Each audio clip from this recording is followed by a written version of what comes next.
Jadi tuan-tuan dan puan-puan tengok disiplin safety and health ni dia banyak. Dia agak luas dan sangat penting di dalam banyak-banyak sektor. Dia fokus kepada bukan sahaja keselamatan kesihatan tetapi juga kebajikan pekerja. Itu satu perkara yang banyak orang pandang enteng ya, atau tidak berapa faham. Ya. Fokus dia kepada pekerja dan definisi pekerja itu bergantung pada dua benda. Pertama, peruntukan perundangan, dan second, apakah standard-standard yang tuan-tuan dan puan-puan organisasi subscribe atau gunakan sebagai tambahan kepada perundangan di Malaysia ya. Dan juga dia fokus kepada definisi tempat kerja. Dan again, definisi tempat kerja bergantung kepada peruntukan perundangan dan juga standard yang tuan-tuan dan puan-puan subscribe ataupun gunakan di dalam organisasi masing-masing. So kalau tuan-tuan dan puan-puan saya nak explain lah, kalau tengok dalam disiplin Occupational Safety and Health ataupun KKP ni, you akan nampak ada expert untuk safety, ada expert untuk occupational health, ada expert untuk machine, you akan nampak ada expert, perancah, dia ada macam-macam. This is basically the collective group of expert di dalam safety and health ya.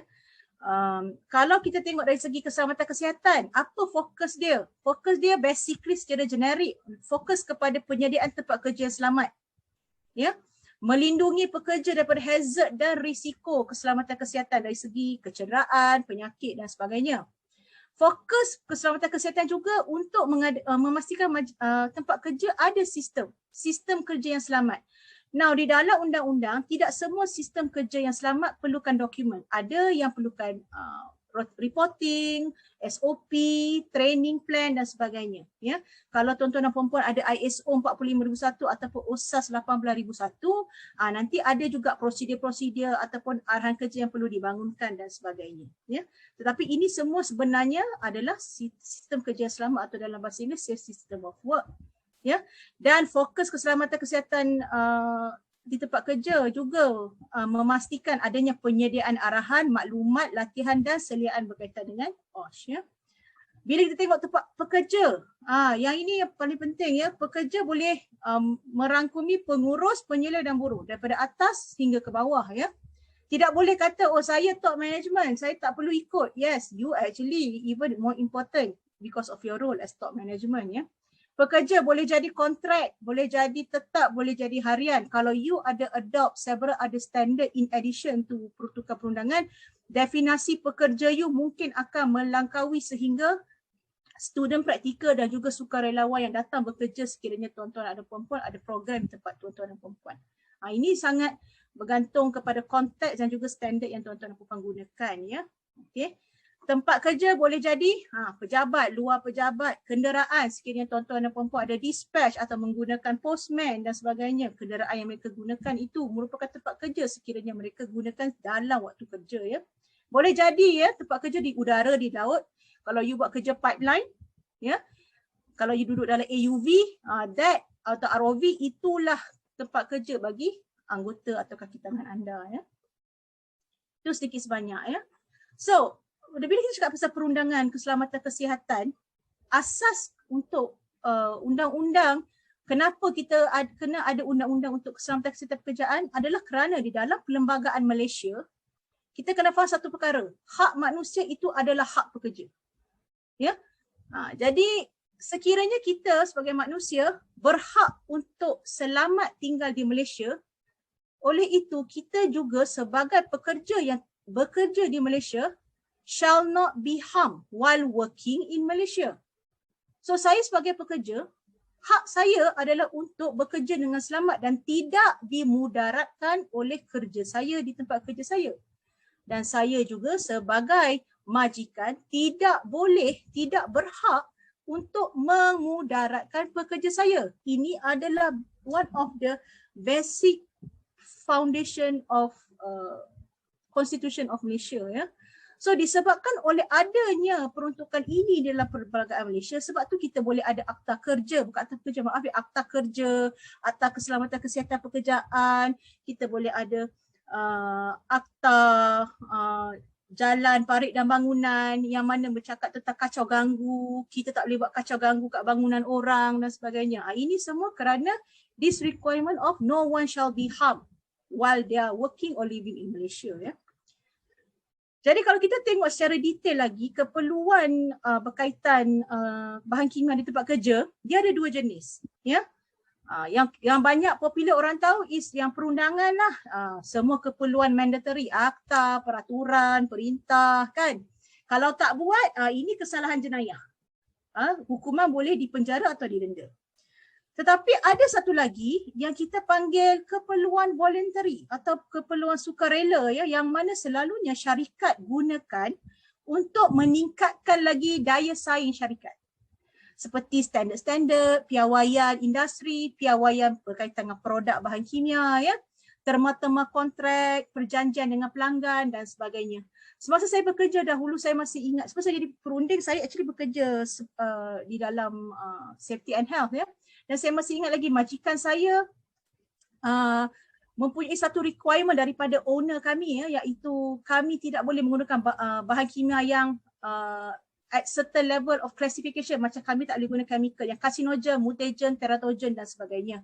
So saya masih ingat lagi when we do our chemical purchase analysis, we always have to really read the SDS or CSDS zaman dulu ya, untuk memastikan kita memenuhi this requirement. It's not law, tetapi it's a voluntary requirement due to the owner punya requirement and our investor dan partner dan sebagainya ya. Okay. Now, pentingnya standard ni yang untuk memahami keperluan standard yang diguna pakai di dalam syarikat adalah kerana walaupun dia bukannya kesalahan jenayah kalau tak ikut, tapi kesan dia lebih besar kadang-kadang daripada kesan hukuman denda ya. Kerana kesan dia boleh jadi kepada imej syarikat, reputasi syarikat dengan pelanggan dan klien. Kehilangan bisnes, tak boleh nak renew atau extend kontrak kerana performance kita teruk ya. Dan juga ada yang paling teruk saya dengar di negara-negara lain, because of breach of contract ya, you boleh kena saman sivil ya, dibayar denda dan sebagainya ya, because of this kind of requirement. So di dalam Malaysia ya, basically ini saya panggil macam hierarchy of our perundangan lah. Kita ada perlembagaan, akta. Akta dia very generic lah untuk subjek tu. So bila kita cakap pasal akta keselamatan kesihatan pekerjaan nanti, dia generic, dia cover everything. Hazard fizikal, hazard kimia, dia cover pekerja, dia cover construction, dia cover macam-macam, dia generic, dia cover semua benda ya. Dan kalau kita nak go spesifik, kita ada peraturan. Ya, dalam peraturan kalau nak lagi spesifik ada perintah, dan perintah selalunya kita gunakan untuk larangan lah. Contohnya larangan penggunaan asbestos, larangan penggunaan asbestos biru ya, krisodolat ya, blue asbestos. Larangan pembakaran terbuka, itu pun larangan. Dia asalnya datang daripada perintah lah, dokumen itu perintah ya. Kemudian untuk menerangkan lagi peraturan dan perintah, selalunya agensi kerajaan akan ada kod amalan, garis panduan dan surat arahan untuk membantu industri mematuhi dan memahami akta-akta perundangan yang dibangunkan oleh agensi tersebut ya. So kalau kita tengok yang tiga ni boleh didakwa, maksudnya boleh dibawa ke mahkamah lah. So secara umumnya kalau kita tengok akta, peraturan dan perintah boleh didakwa ya kalau kita langgar ya.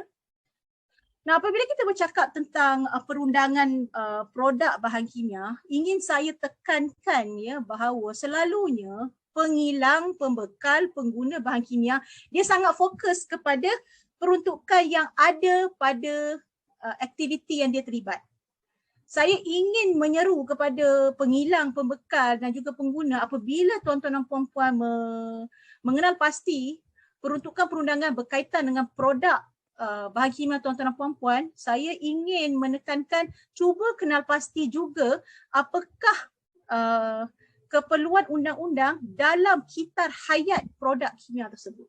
So contohnya apabila kita nak menghasilkan sesuatu cleaning chemical ya, of course pengilang akan merumuskan or formulate the chemical. Apa aim dia? So selalu dia ada product development program ya, yang mana dia ada satu target, mungkin dia nak hasilkan bahan satu pencuci yang tidak meninggalkan minyak atau kesan setelah dilap contohlah. Jadi setelah membangunkan program di R&D tersebut, dia akan mulalah memperolehi bahan mentah ya. Dan bila kita memperolehi bahan mentah tu, kita akan buat manufacture that particular chemical, and then bila dah siap, packaging, label, kita bekalkan kepada our consumer, dan consumer kita akan gunakan bahan kimia itu untuk membuat aktiviti pencucian. Ya, sekiranya you buat raw material for another product, your consumer akan maybe manufacture another product pula.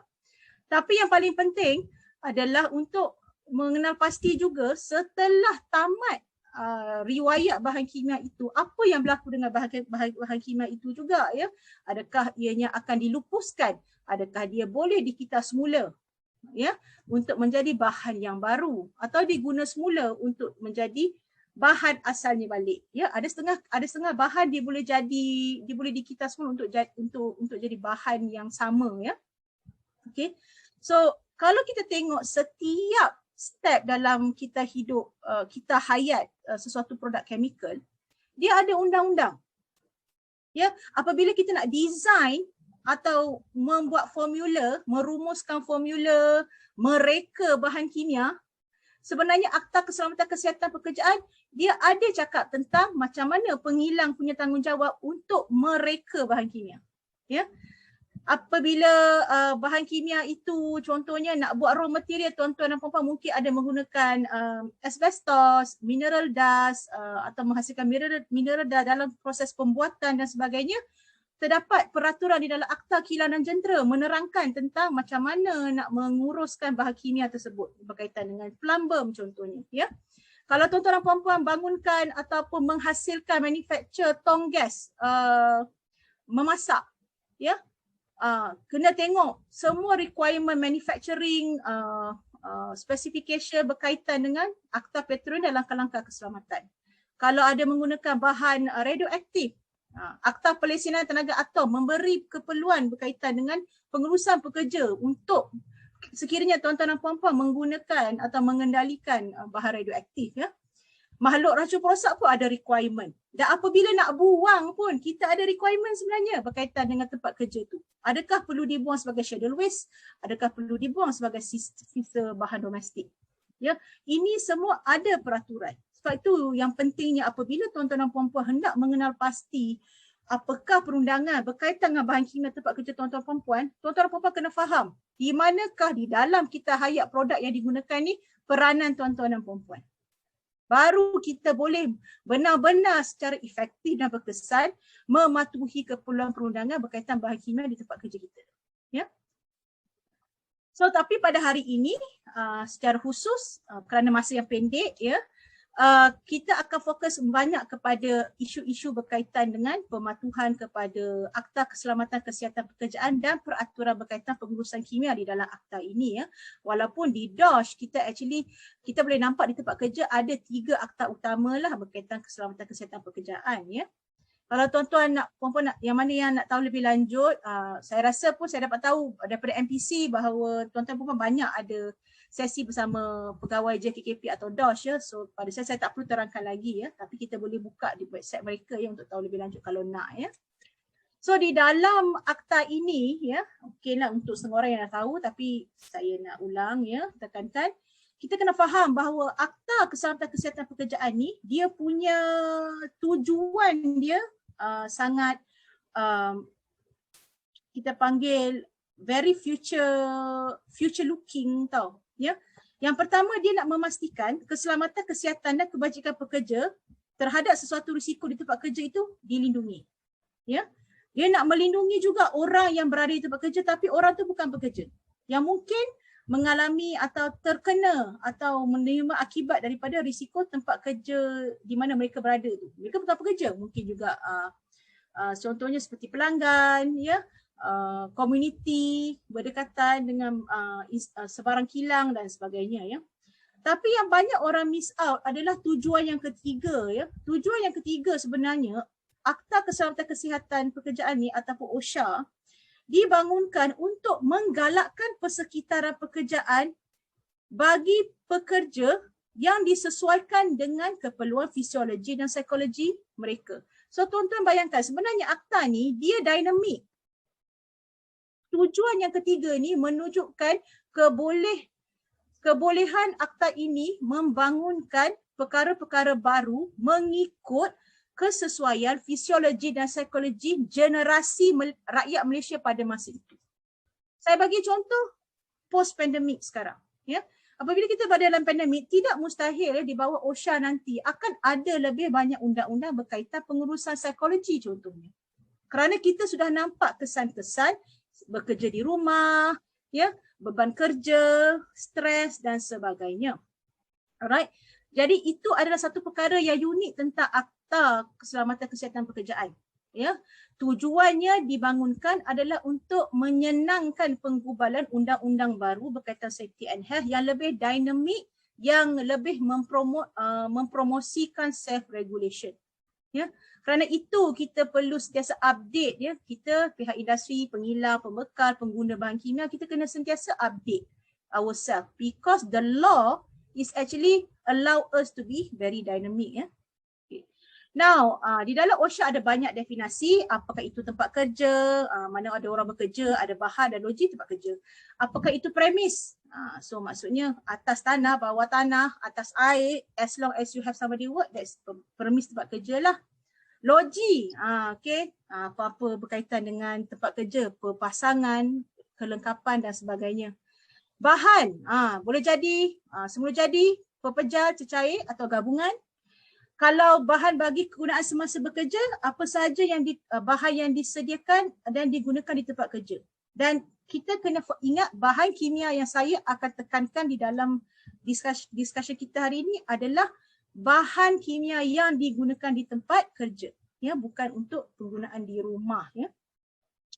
Okey, majikan, saya rasa tuan-tuan perempuan banyak yang tahu, ya, majikan boleh jadi orang yang employ kita directly atau kita ataupun majikan langsung, ya, yang mana selalunya macam majikan yang mewakili subkontraktor, ya. Okey. So contohnya kalau kat government, kalau cikgu, ya, saya bagi contoh cikgu, ya. Kalau cikgu, majikan langsung dia adalah guru besar. Majikan utama dia adalah Kementerian Pendidikan. Dia macam tu. So bila tuan-tuan nak perempuan tengok tempat kerja tuan-tuan perempuan kena fahamlah siapa majikan langsung dan siapa majikan utama, ya.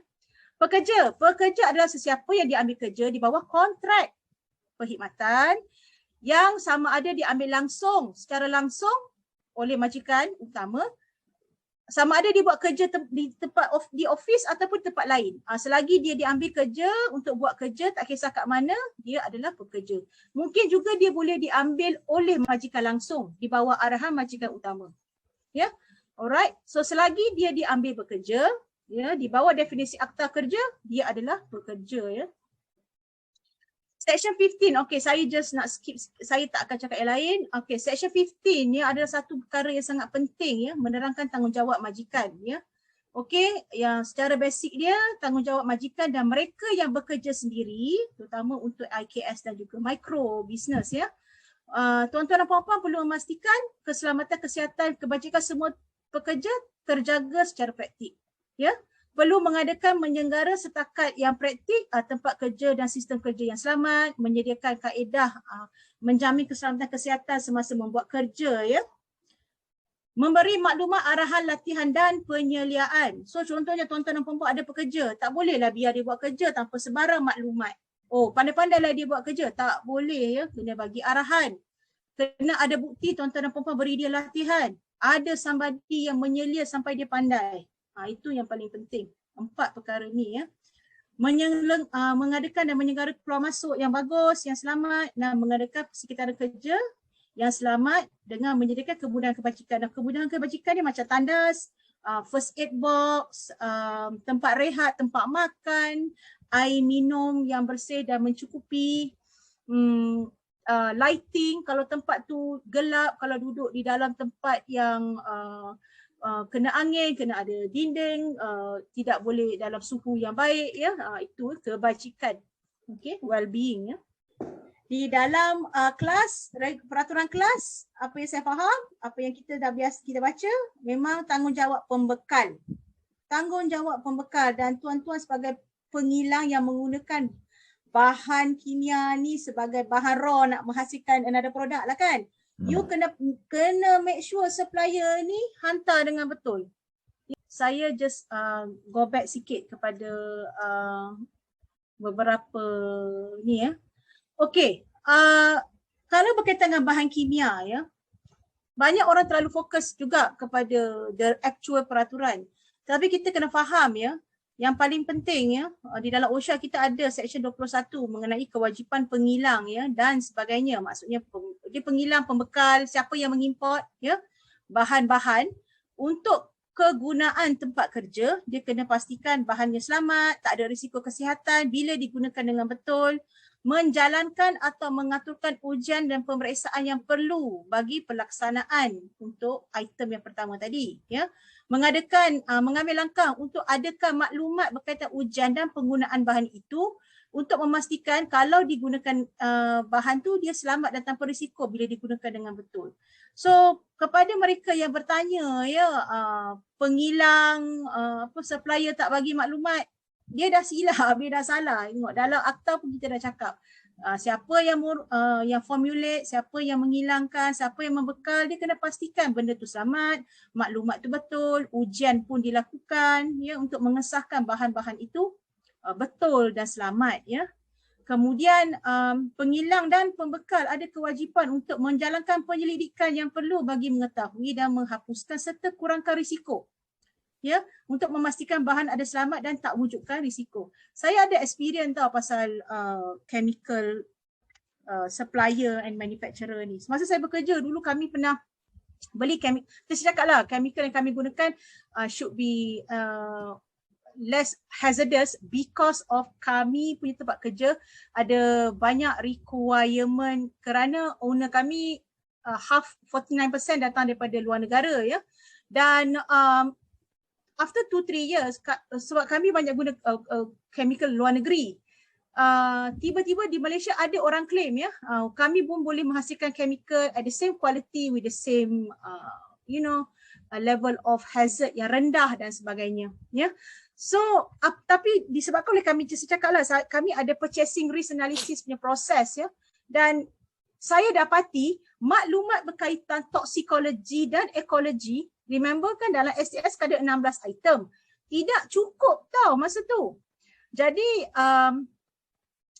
apa yang berlaku kepada semasa sesi tu, saya tanya kepada pengilang, kepada pembekal, dia pun pengilang lah. Dia kata kenapa chemical you ni tak ada maklumat untuk item toksikologi dan ekologi. Dan baru dia explain, sebab it's a new chemical, dia tak cukup data rupanya. Itu mungkin soalan-soalan yang kita mungkin kena tanya apabila kita beli chemical ya. Apa yang berlaku pada kebanyakan syarikat, dia totally serahkan bulat-bulat kepada pengilang tentang maklumat tersebut. Kita sebagai pengguna atau pembeli pun patut buat sedikit analisis ya, tengok balik SDS tu, cukup tak maklumat dia betul ke tak sebelum actually kita beli chemical tu. Itu saya rasa salah satu proses yang patut dilakukan oleh pengguna juga ya. Okey. Ini tanggungjawab pekerja, saya rasa ramai yang dah tahu yang perlu dilakukan. Okey. Kalau you industri kimia yang ataupun proses gas ambil lebih daripada 100 pekerja ya, atau simen 100 pekerja, yang lain-lain 500 pekerja, wajib ambil safety officer yang kompeten. Saya rasa semua orang faham. Peraturan USH ataupun setengah orang panggil UZAC, depending lah pada penggunaan you all ya. Ini adalah peraturan berkaitan penggunaan dan standard pendedahan bahan kimia berbahaya kepada kesihatan tahun 2000. Yang ini mengawal pendedahan bahan kimia berbahaya ya di tempat kerja. Banyak yang nak tahu pasal benda ni. Now, USH ni sangat bergantung kepada kelas sebenarnya. Kalau kita remember, pengurusan bahan kimia adalah perkara yang proaktif. Bukan bila you nak guna baru you nak buat daftar kimia, baru you nak buat CHRA. Saya rasa syarikat dia salah faham tau. Syarikat kena be proaktif sikit dalam pengurusan bahan kimia. You dah tahu apa you nak guna, you dah tahu apa aktiviti you. I don't think you do last minute all this planning about purchasing chemical dan sebagainya. Ya. Yeah? So daftar bahan kimia ni especially untuk this every work unit tu, you patut fill up proactively, plan appropriately. Bukan dah inspection baru you nak start isi dan sebagainya. Kalau you all clear tadi, mungkin saya tambah sikit apa yang Lala cakap tadi. Maksudnya sebenarnya bukan you dah operate. Kalau you perasan dalam USH Malaysia ataupun Kepulauan untuk syariah itu, sebelum you start, maksudnya mudah kata, sebelum you start tu you kena buat syariah dulu. Okay, tapi kita bukan terbalik. Maksud saya kita wrongly interpret, kita run dulu, beli chemical, buka dulu, test dulu, pakai, dah keluar waste apa semua, dan baru kita engage pukul 1 untuk buat research cari. Betul. So Sebenarnya saya betul. Saya nak cakap sebenarnya tanggungjawab majikan dan saya tak kata safety officer ya, pekerja, maksudnya pengurus yang menggunakan pengurus work unit yang menggunakan bahan kimia tu untuk mengisi daftar bahan kimia. Kita kena faham, bila kita isi daftar bahan kimia, kan ada satu kolom yang cakap tentang dia punya chemical karakteristik. Kat situ baru you perasan, masa you isi tu you akan tahu, oh ini bahan kimia berbahaya rupanya. Sebab dia akan paksa you buka SDS tu. Sebab tu pengalaman saya dulu, saya bersyukur satu benda je. Majikan saya suruh kami sendiri, safety department, buat CS kami punya chemical register. Masa tu baru kami faham, kami perlu panggil assessor untuk CHRA ke tak? Sebab kami isi sendiri menggunakan CSDS lah, masa tu nama dia kan. Faham ya? So benda ni sepatutnya bukan kita bagi konsultan, kita yang kena buat. Baru kita tahu apakah bahan kimia yang kita duk pakai, instead of waiting for the consultant to actually do the chemical register for us. It's actually workplace punya responsibility, bukan consultant. Yalah, dan kalau you punya organisasi macam mana, apa yang Lala share pengalaman dia, kalau tak ada option, then you have to find another way lah. Tak apalah. Kalau paling simple di Malaysia yang saya boleh kongsi pengalaman saya dengan beberapa organisasi yang lain, sama ada you subscribe, kalau mungkin Lala pun pernah dengar ChemWash, you subscribe kepada ChemWash satu, tapi it's quite expensive lah, I would say tapi you can find anything. Okay, dan keduanya you kena boleh engage freelance translator, tapi macam Lala cakap tadi, dia kena ada background yang ada macam science ataupun chemical background, because kalau you direct translation, dia akan jadi macam bahasa Melayu ni jadi bahasa Indonesia. Okay, saya bagi pengalaman translator ya. Ini a real professional translator daripada Institut Terjemahan. Dia bagi tahu saya, mereka selalu dapat job translate MSDS. So dia tunjuk kat saya beberapa sampel. Saya kata, ini tak betul. Sebab remember, diorang memang pakar bahasa, tapi mereka bukan pakar safety and health. Especially sekarang dah jadi SDS, dah bukan lagi MSDS atau CSDS. So itu maksud apa yang Din cakap, yang saya setuju ya, apabila tuan-tuan dan puan-puan nak hantar translation, if you pengilang ke pembekal, make sure translator tu also competent tentang keperluan kelas ni, ICOP kelas tu. Yang tu paling penting. Sekali lagi dia guna perkataan yang salah, Dosh pergi check, saya pernah.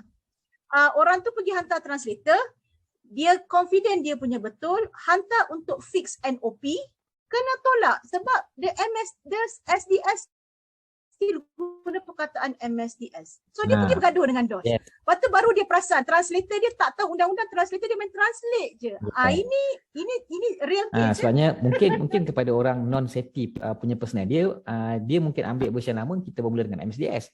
Kita bermula dengan MSDS, kita tukar CSDS, now kita ada SDS. Jadi kalau siapakan kawan kita masih menaip CSDS, kalau MSDS tu lama sangatlah, macam tak updated sangat. Kalau dia sebut CSDS, maksudnya dia pun masih terkebelakang. Maksudnya now kita hanya mention SDS saja. Okey, jadi macam kami NGO, kita ada ramai networking, dan that's why saya boleh share mengatakan yang kita ada jumpa freelance translator. Tapi bear in mind, macam Lala cakap tadi, bear in mind, dia kena ada knowledge in term of ICOP tadi satu, ataupun dia kena advise kita, ataupun dia tanya kita ayat tu, maksudnya proofreading tu sebelum kata benda tu di consider is accepted kan. Alright, so sekarang kita boleh nampak bila kita cakap pasal law, kita cakap pasal kelas, kita cakap pasal USH, kita cakap pasal OSHA pun, kita belum sentuh lagi FMA punya peraturan kan, lead, mineral dust, asbestos sebagainya sangat kan. At this point kita dah nampak ada banyak isu tentang pematuhan, pemahaman, dan apa yang berlaku yang kebanyakan daripada auditor, assessor seperti saya, seperti Din ya, kami pengamal OSH, apa yang kami nampak isu dia adalah industri yang berkaitan dengan the player, dia tak faham the whole thing kadang-kadang about the role in chemical penghilangan pembekal, ada gap dalam pengetahuan keseluruhan mengenai pengurusan bahan kimia yang mereka bekalkan, yang mereka rumuskan dan sebagainya. Ya. Ada masanya saya faham ya sebagai pengilang you mungkin tak tahu pasal produk tu baru, masih lagi dalam percubaan dan sebagainya ya. Tetapi the problem is actually what do you know what you do not know, and do you check with the right people if you do not know. Kebanyakan mereka ni hantar kepada pembeli, hantar kepada pengguna tanpa memeriksa. Just nak siapkan, that is very pada saya a bit disappointing kadang-kadang ya. Saya tak cakap semua pengilang dan pembekal, tapi dalam banyak audit dan juga seperti komen-komen di dalam ni yang kita dapati memang ada banyak masalah tentang MSTS tak tepat, MSTS outdated. Kita masih lagi nampak company-company nama-nama besar yang masih refer to an old safety data sheet ya, document safety data sheet yang outdated ya, dalam purchase requisition atau package list mereka. Saya juga confused juga kadang-kadang ya, adakah mereka ini understand the evaluation of compliance for their own activity ya? Tidak ada check and balance ke di dalam penyediaan SDS dan bahan mereka ni ya? Sebab apa yang kita perlu faham ya, kepada pengilang, pembekal, the key player for chemical di dalam seminar ni ya, you must understand that you are part of a supply chain ya. Sustainability is an important thing sekarang in the whole world, especially because of COVID.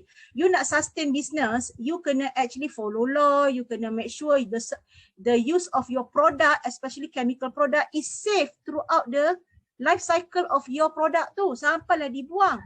Kalau chemical you sebenarnya berbahaya, you need to find out how to actually further improve to make it less hazardous dan sebagainya. Ya, you kena consider manual versus technology. Kalau chemical you tu banyak guna untuk in manual activity, dan sebenarnya macam saya cakap tadi, maybe dia ada increase of dose dan sebagainya. Banyak buat research and development, create new chemical that will help pengguna to actually mudah untuk patuh undang-undang.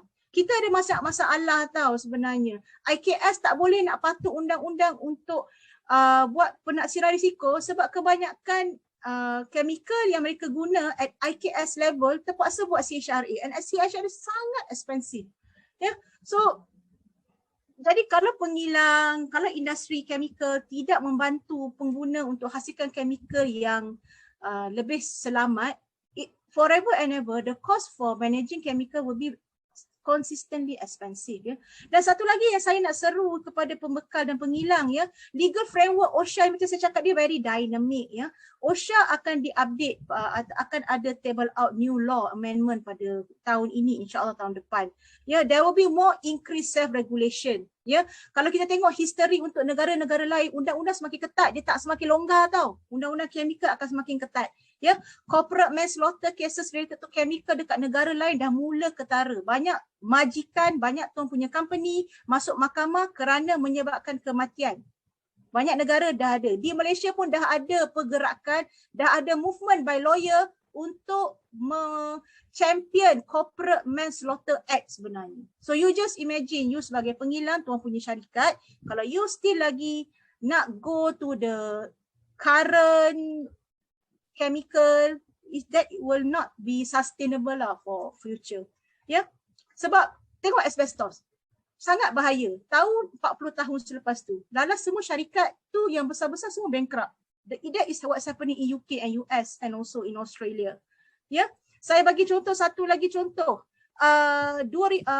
Mild steel welding fume pada 2019 Februari, HSE UK keluarkan satu warning immediately kepada seluruh negara, warning kepada welder especially micro welder yang bekerja sendiri untuk berhati-hati kerana mereka dapati welding fume daripada mild steel welding ni rupanya carcinogen ya.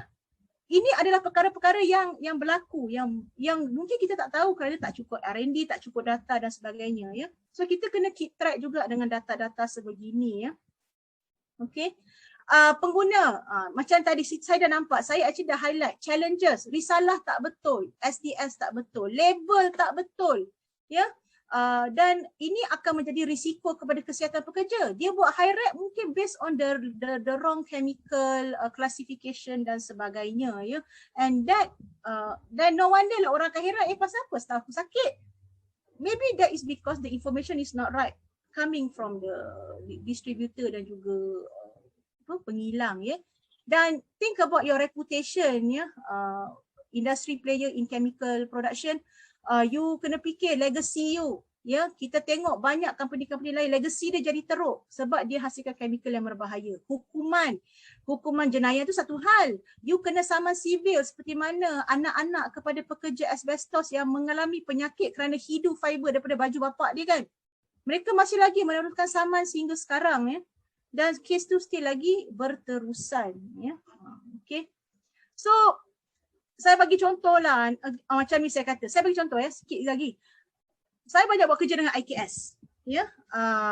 Dan saya dapati mereka cuba nak kurangkan kos kerana CHRA sangat mahal, penaksiran risiko mahal. So mereka nak cuba buat sirat, ya.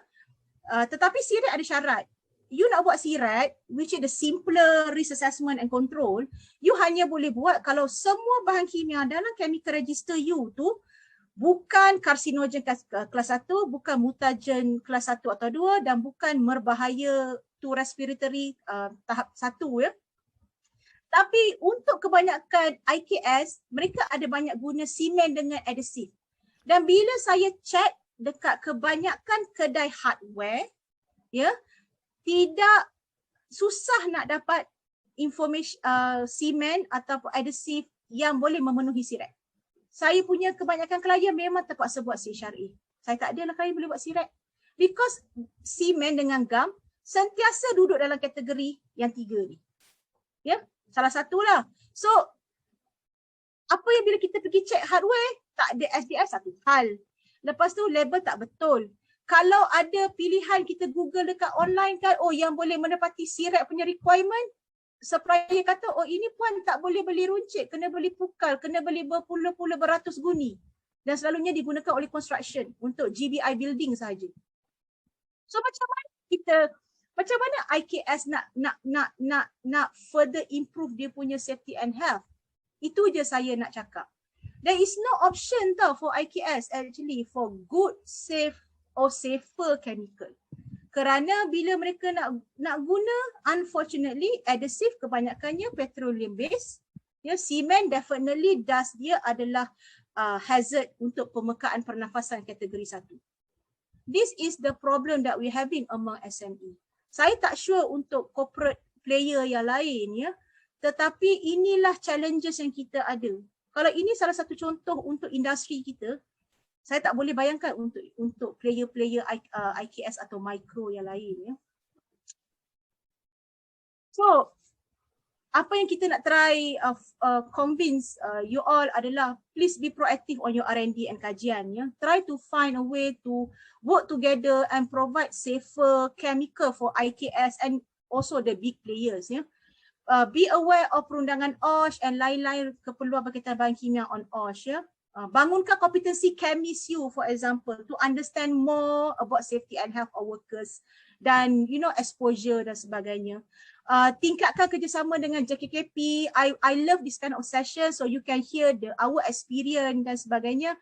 Dan saya harap apabila tuan-tuan dan puan-puan sebagai pengilang, pembekal dan juga manufacturer, bila buat product development punya program, can you luaskan skop untuk melihat kesan kepada kesihatan pengguna, pekerja dan masyarakat. Kerana apabila kita tengok balik life cycle bahan kimia tuan-tuan puan-puan, sebenarnya dia from macam Cik Zadu cakap, from cradle to grave, ya, sampai buang. Dan kesan pembuangan bahan kimia berbahaya adalah kepada alam sekitar. So walaupun ini untuk OSH, tapi pada saya ada tanggungjawab kita untuk lihat until the end of the cycle of our product.